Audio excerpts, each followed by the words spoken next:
Office থেকে বাড়ি ফিরেই চেঞ্জ হয়ে বসে গেছি পার্সেল হাতে নিয়ে। চা খেতে খেতে পার্সেল খোলার মজাটাই আলাদা। তাই পার্সেলটাকে এবার কাঁচি দিয়ে কেটে দেখা যাক পার্সেলটার মধ্যে কি এলো। আমি তো জানি বন্ধুরা কি আছে, কিন্তু তোমাদেরকেও তো দেখাতে হবে এটা কি আছে। আমার মতো পার্সেলের বক্স এইভাবে ওপেন করতে কে কে ভালোবাসো একটু জানিও। এইভাবে পার্সেল আমি আগেও খুলে দেখেছি, কিন্তু সেইভাবে কোনো ভিডিও বানানো হয়নি। এইবারেই আমি ফার্স্ট এই ভিডিওটা বানালাম। তোমরা এই বক্সটা দেখে অনেকেই বুঝতে পারছো এটা কি আছে। যারা পার্লারে কাজ করে তারা অন্তত বুঝতে পারবে এটাতে কি আছে। আমি তাদেরকে বলে দিচ্ছি এটা কি আছে। এটা হলো ওয়্যাক্স। যারা ওয়্যাক্সিং করে তাদের জন্য এগুলো, কিন্তু আমি কোনোদিন এগুলো বাড়িতে কোনোদিন ইউজ করিনি।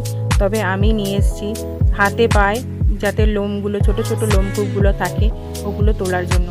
এবার যদি কেউ আমার মতন কেউ অনলাইনে অর্ডার দিয়ে নিতে চাও তো মিশো থেকে পারচেস করতে পারো। মিশোতে খুব কম দামে এটা ডেলিভারি পেয়ে যাবে। প্রত্যেক মাসে পার্লারে গিয়ে এই ওয়্যাক্সিং করানোটা সম্ভব হয় না, হাত পায়ে তো করাই হয় না। তো হাত পায়ে এবং ত্বকের যত্নটা নেওয়া আমাদের পক্ষে উচিত, তো আমরা এই যত্নটা নিই না। হ্যাঁ, মুখের যত্ন আমরা সবাই নিই, কিন্তু হাত পায়ের যত্ন নিই না। হ্যাঁ, এটা দিয়ে মুখেরও করা যাবে, কিন্তু আমি তো এক্সপার্ট নই যে আমি মুখেরও করতে পারবো। ওই হাত পায়ে যেটুকুনি করা যায় আমি সেটুকুনি করতে পারবো। আমার এই পার্সেলটা খোলা কমপ্লিট হয়ে গেল এবং তোমাদের দেখানোও কমপ্লিট হয়ে গেল। আমার যেদিন পার্সেল এসেছিলো আমার মায়েরও সেদিন একটা পার্সেল এসেছিলো। আমার পার্সেলের বক্স খুলতে খুবই ভালো লাগে এবং মার্কেটিং করতেও খুবই ভালো লাগে, যার জন্য মার্কেটিং কেনাকাটি করে হাতে জিনিসপত্র নিয়ে আসাটা আমার খুব পছন্দ বলে আমার হাতেই জিনিসপত্রগুলো থাকে। এবং বক্সটাও আমি ওপেন করছি। যখনই মায়ের কিছু আসুক বা ফ্যামিলির যারই কোনো কিছু আসুক, আমি যদি দেখতে পাই প্রথমে তো আমি ওপেন করি। হ্যাঁ, আর যদি ভাই থেকে থাকে তখন ভাই ওপেন করে।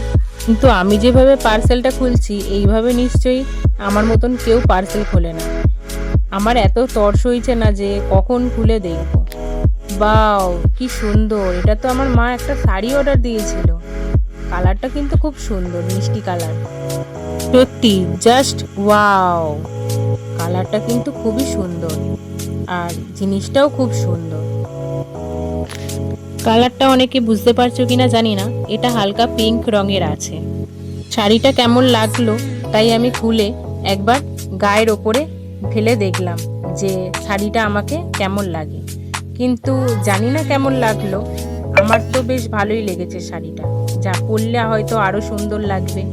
কিন্তু শাড়ির সাথে সাথে এই জিনিসটা আমি খুঁজে পেয়েছিলাম, কিন্তু এই জিনিসটা কি আমি প্রথমে একদম বুঝতে পারিনি। পরে গিয়ে জেনেছি এটা ব্লাউজ পিস ছিল, মাকে যখন জিজ্ঞাসা করেছিলাম।